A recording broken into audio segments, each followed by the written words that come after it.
편지인데 배경 같이 읽어봅니다. 시작. 사도 바울은 전도 여행 중에 디모데가 목회하는 교회에 방문하여 그를 돕고자 하였으나 상황이 여의치 못해 먼저 편지로 디모데가 목회자로서 어떻게 성도들을 세우고 섬겨야 하며 목회자로서의 자신은 어떻게 살아야 하는지를 가르쳐주는 편지입니다.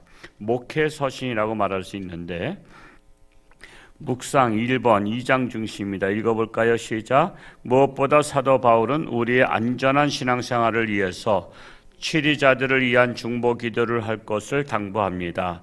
특히 남자들은 남성들이 가진 특유의 기질인 혈기를 다스리고 기도의 손을 들어야 하고, 여자는 여성들의 미모, 추구, 욕구가 지나쳐 사치가 되면 안 된다고 가르치며 단정하고 정숙한 삶을 살라고 가르쳐 줍니다.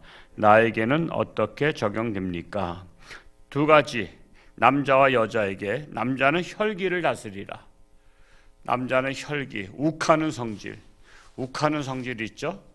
그래서 제가 항상 얘기하죠. 혈기가 날 때는 IQ가 어떻게 떨어진다? 개 IQ로 떨어진다. 그러니까 이성을 잃어버립니다. 그리고 나중엔 내가 왜 이랬지? 하고 후회하게 되잖아요. 그때 이제 다시 IQ가 올라간 거예요. 올라가면은 과거에 했던 행동이 후회가 되는 거예요. 내가 왜 개처럼 그랬을까? 그래서 흥분하면은 사람은, 남자는 주먹질을 하고 여자는 핥히고 그런 그 개와 같은 행동을 하게 되는 거예요. 그래서 무릇 지킬 만한 것보다 내 마음을 지키라. 마음의 혈기가 나가지 못하도록 그걸 지켜야 됩니다. 혈기가 다 있어요. 있는데 그걸 분출하면 안 돼. 얼마 전에도 어디 섬인가 화산이 폭발했더라고. 그 화산이 폭발한 거를 이렇게 드러내서 찍었을 것 같아요. 그거 찍은 거 보니까 이 땅 속에 유황불이 엄청 많은 거야. 유황불이. 그게 폭발하는 거야. 그게 폭발해 가서는 막 그냥 무슨 냇물 흐르듯이 주주주주 흘러내려가는 거야. 바다로 다 흘러내려가더라고. 그러니까 이 땅 속에 유황불이 있어요. 그게 폭발하게 되면 그 주변 사람 다 죽는 거예요. 그것처럼 내가 마음속에 유황불과 같은 그 혈기가 폭발하면 그게 나도 죽이고 상대방도 죽이는 거야. 그래서 살인자들이 왜 살인자가 돼요? 이 안에는 혈기를 다스리지 못하니까 그냥 사람을 찔러 죽이고 나서 내가 왜 그랬지? 하는데 이미 사람 죽고 나선 때는 늦은 거야. 그러면 서로가 불행한 거야. 그래서 우리는 혈기를 다스려야 되고, 여자는 미모, 추구, 욕구가 있죠. 어떻게 하면 더 이쁠까? 그런데 그것이 야하게 이뻐서는 안 된다는 거죠. 정숙하게 이뻐야 돼요. 정숙하게.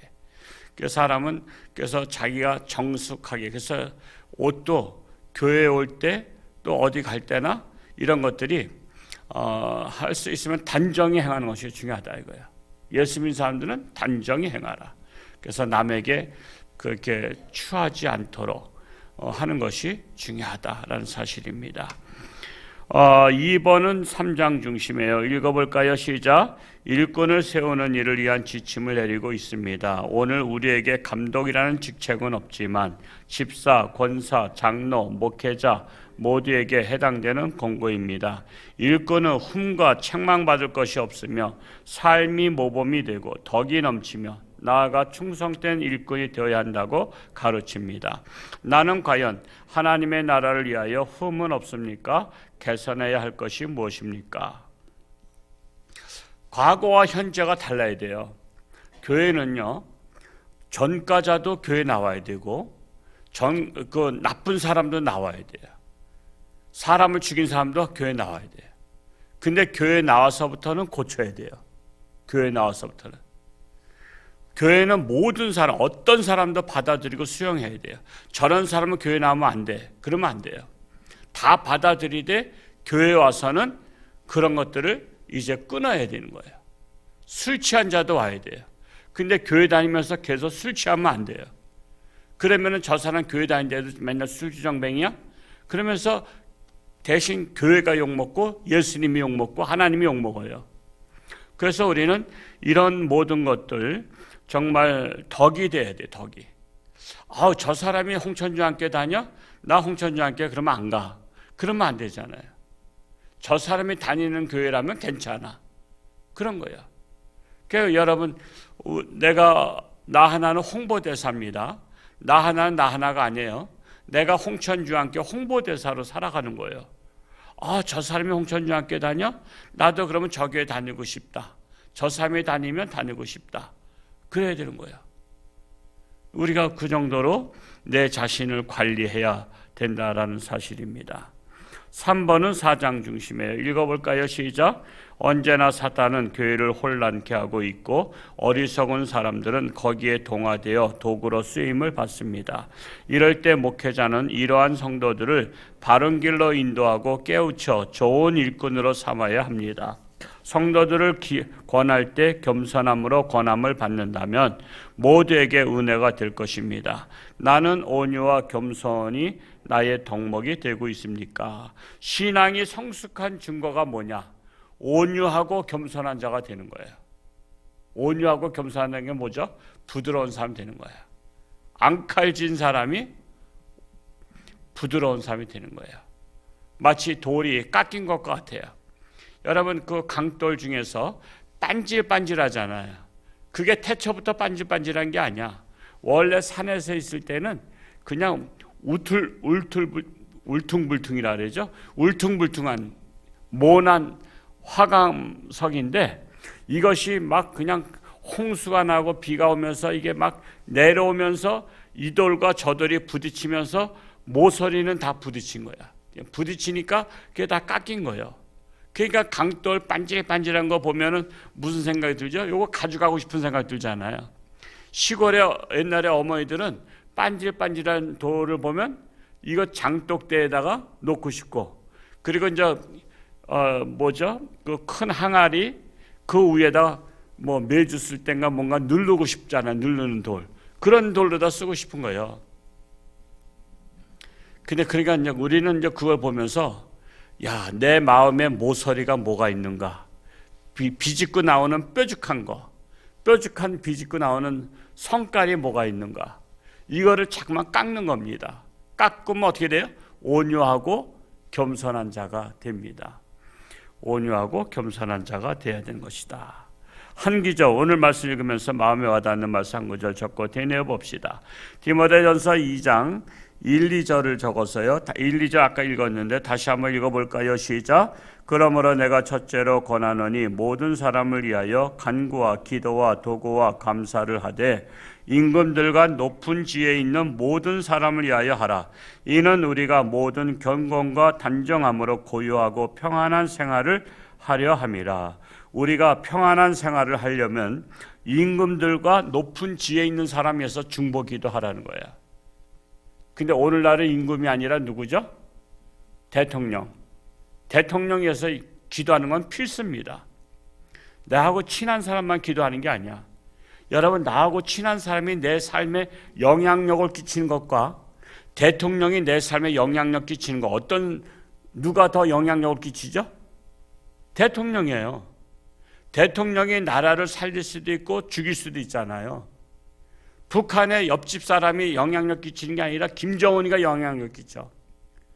얼마 전에 북한에서 고등학생들을 다 공개 처형했대. 북한의 공개 처형이 나와서는 총 쏴서 죽이는 거죠. 그냥 마당 한복판에 세워놓고서는. 왜 죽였냐? 남한의 연속극을 봤대. 남한의 영상을 봤다고. 그게 북한도 돌아다니나 봐. 북한에서 남한의 연속극을 보면 그건 사형이야. 근데 우리나라에서 다른 나라 연속극 봤다고 사형시켜요? 그러니까 북한에는 지도자 위해서 기도 많이 해야 되는데 북한 사람들이 하나님을 믿지 않으니까 우리가 대신해 줘야 돼. 왜? 같은 동족이잖아. 빨리 저 북한의 김정은이가 그 자리에서 내려오고 올바른 지도자가 세워지도록 우리는 그 기도를 해야 된단 말이에요. 우리나라 대통령에서 기도 많이 해야 돼요. 지금 대통령 잘못 세운 것 때문에 나라를 얼마나 망가뜨렸어요? 이제 우리나라가 이제 헌법에서도 지난 정권에서는 자유를 뺐었어요. 여러분, 굳이 우리나라는 대한민국은 자유민주주의 공화국이라고 이렇게 헌법에 돼 있잖아요. 1조에 1항에. 근데 왜 자유를 왜 뺐을까요? 그거를 고집을 부려서 빼지 말라 그랬는데도 계속 뺐어요. 왜 빼죠? 그거 있으면 권리적거려요, 우리나라가? 그거 있으면 뭐가 잘못됐어요? 우리나라는 자유 대한민국이라고요. 근데 그걸 뺐어요.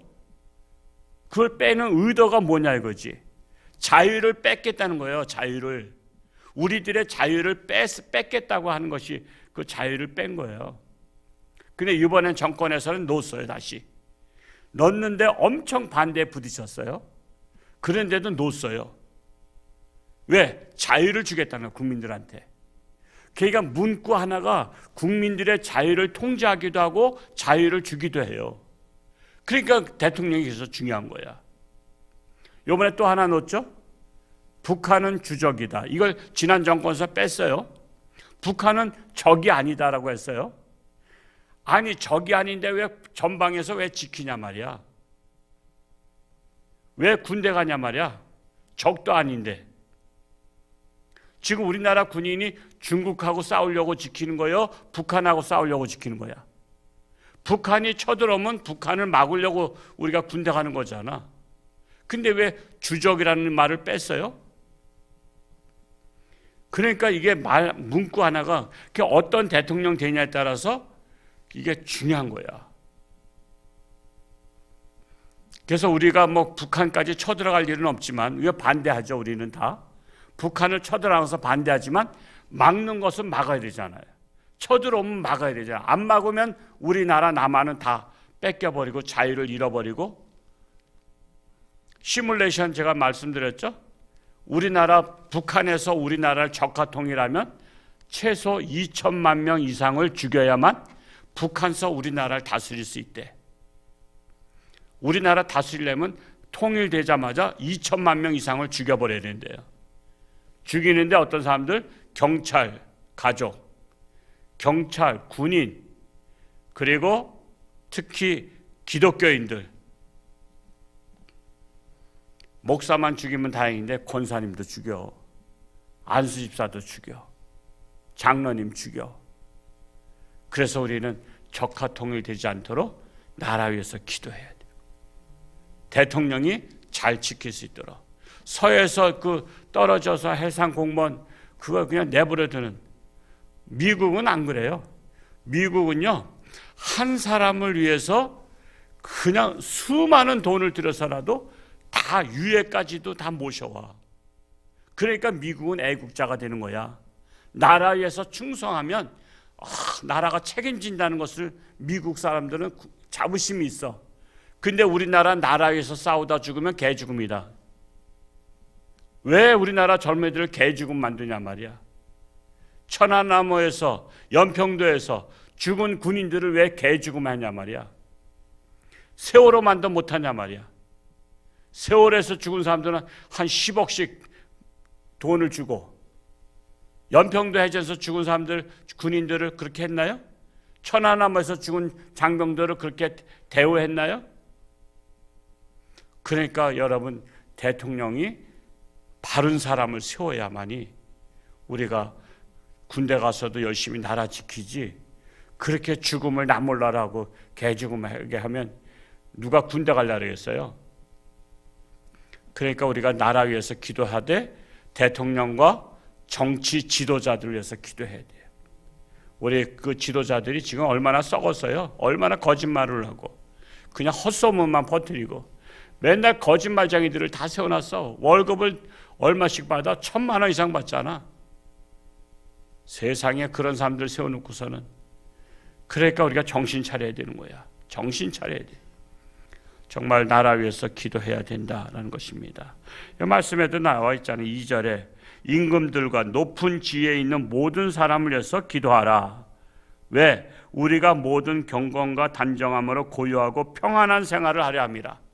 평안한 삶을 살려면 나라 위해서 기도하라는 것입니다. 자, 말씀을 묵상하면서 나의 삶에 적용할 것과 실제적으로 행동에 옮길 것을 구체적으로 적어봅시다. 4장 15절을 한번 읽어볼까요? 4장 15절 시작. 이 모든 일에 전심전력하여 너희 성숙함을 모든 사람에게 나타나게 하라. 성숙함, 성장과 성숙은 다르죠. 성장은 우리 애적으로다가 이게 자라는 거야.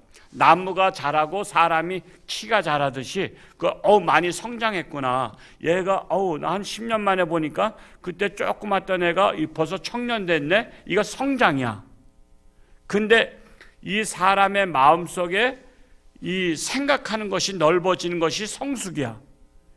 마음의 지경을 넓히라 하잖아요. 그래서 너희 성숙함을 모든 사람에게 나타나게 하라. 그래서 크리스천은 성숙한 크리스찬이 되어야 되는 거야. 성숙한. 그래서 모든 사람들을 마음에 받아들이고, 우리가 이게 구역도 선교회도 여러 가지 교회는 조직이 있잖아요. 저는 제 성격도 굉장히 내성적인데 제가 그걸 바꿨어요. 내성적인 건 별로 안 좋아. 사람 살아가는데 별로 안 좋아. 그래서 제가 외향적으로 바꿨어. 그래가지고 제가 어떤 세미나 가면요, 이 그룹들을 만들잖아요. 그룹들을 만들고 어디 모임에 가면 할 수 있으면 모르는 사람들하고 만나, 자리에 앉아. 모르는 사람 자리에 앉으면 그 사람들을 사귈 수 있는 기회가 되는 거야. 같이 간 사람들은 같이 가서, 거의 다 목사님들도 마찬가지야. 어느 노예 모임이나 가면 시찰 목사님들은 자기들끼리 앉아. 그러면 저 영월 시찰이나 정선 시찰이나 원주 시찰, 인제 시찰, 이제 춘천 시찰 잘 모르잖아. 그러니까 할 수 있으면 모르는 목사님들 옆에 앉으면 목사님 어떻게 처음 뵙습니다. 아이고 어떻게 어느 교회 목사님이시죠? 그 교회 목사님이셨구나. 아유 반갑습니다. 그러면서 그 다른 교회 목사님들을 알 수 있는 기회가 돼. 그래서 저는 친한 목사님들은 잘 같이 안 앉아. 왜? 친한 목사는 따로 어디 놀러 갔을 때 친하면 되잖아. 그래서 자꾸만 모르는 사람들 새기고 모르는 사람들 새겨. 온누리교회 세미나를 갔어요. 그 전에 하영재 목사님 살아계실 때. 온누리교회는 그 수천 명을 이제 부교육자들이 해마다 구역을 짤 때 같은 구역의 사람들은 원칙이 같은 구역을 안 한대. 왜? 그 많은 수천 명 중에서 맨날 같은 구역만 하면 다른 사람들은 모르잖아.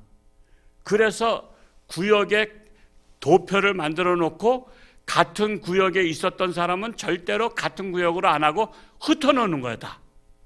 그러니까 구역을 발표하면은 누가 구역장인지도 몰라. 그냥 구역장 이름하고 주소하고 전화번호 있고 구역성도 있어. 그러면 아무도 몰라, 서로가. 그럴 수밖에 없죠. 그러면 이제 구역장이 전화하는 거야. 요번에 제가 이 구역장 됐는데요. 저희 구역으로다가 편성됐더라고요. 저희 집은 어딘데 한번 저희 집에서 한번 첫 번째 모임은 합시다. 그러면서 구역장이 그 한 10명 되는 구역원들을 하나하나, 자기 구역장도 아무도 모르는 거야. 그 사람들을 다 전화해서 몇 월 며칠 날 우리 금요일 날 저녁 때 우리 집에서 식사하고 구역 예배 인사 서로 통성명합시다. 그러면은 다들 기대해 가지고 간대. 이번에 구역장은 누굴까? 얼굴을 모르잖아. 또 구역 성도들은 누굴까? 구역 성도도 몰라. 그래서 같이 모이면 거기서 이제 서로 소개하는 거야. 저는 구역장 누구고 이번에 구역장 됐는데 우리 한번 1년 동안 잘 지내봅시다 하면서 소개를 하고, 제 와이프는 누구고, 그게 부부 동반 구역이야. 그리고 또 구역 성도는 저는 어디 사는 누구고, 저는 온누리교회 몇 년도에 등록한 사람입니다. 그러시군요. 그러면서 같은 게 그럴 수밖에 없어. 이거 이해가 돼요? 제가 영락교를 다니기 때문에 이해가 되는 거예요. 왜? 5만 명 교회에서 제가 알고 있는 사람이 한 1,000명밖에 몰라. 4만 9천 명은 몰라. 같은 교회인데도. 그것처럼 온누리교회가 10,000명이 넘으니까 같은 교회 다니도 몰라. 그래서 해마다 기대가 된대. 올해 1년 동안 지나면 이제 정들었어. 이제 그 다음 해가 되면 내년도에는 어떤 사람들을 붙여줄까? 그러니까 새로운 사람들을 붙여주니까 기대가 되는 거야. 새로운 사람들을. 그래서 해마다 새로운 사람들을 한 10명씩 알아가는 거야. 그러니까 10년 지나면 100명 이상을 알게 되는 거야. 그래서 사람의 마음이, 그러니까 마음이 지경을 넓혀야 돼. 그래서 모르는 사람들을 만나는 것을 기뻐해야 돼. 우리 교회도 뭐 작은 교회지만 할 수 있으면 모르는 성도들하고 좀 붙여달라고 부탁하세요. 모르는 성도들하고. 즉 그분들도 사귀어야 되잖아. 그분들도 알아야 되잖아. 다 소중하잖아. 그래서 할 수만 있으면 다 알아야 돼. 우리는 200명 정도 출석하는 교회이기 때문에 뭐 서로 모를 것도 없어. 근데도 모르고 있다 하면 기적이야. 우리 교회 같이 다니면서도 200명도 모른다 그러면 이건 기적이야. 이건 사람에 대해서 관심이 없는 사람이야. 지금부터라도 모르는 사람이 있으면 빨리빨리 그 사람하고 차 한잔 합시다. 교제도 하시고 식사도 한번 합시다. 이러면서 서로 알아가시기 바랍니다. 그러면요, 정말 내가 알지 못했던 소중한 사람들이 많아. 그래서 저는 어디 가든지 항상 모르는 사람들하고 식사하는 걸 즐겨하고 모르는 사람하고 차 마시는 걸 즐겨하고, 그래서 그냥 어디 세미나, 이렇게 전국 세미나 할 때는 내가 모르는 사람들 이번에 어떤 사람들을 사귈 수 있을까 하고 굉장히 기대가 돼. 이게 바로 성숙해지는 마음이야. 그래서 마음의 지경을 넓혀야 성숙해질 수 있다는 사실입니다. 감사하는 성도는 더욱더 풍성한 삶 살게 됩니다. 지금 우리나라가 이 악과의 싸움이잖아요.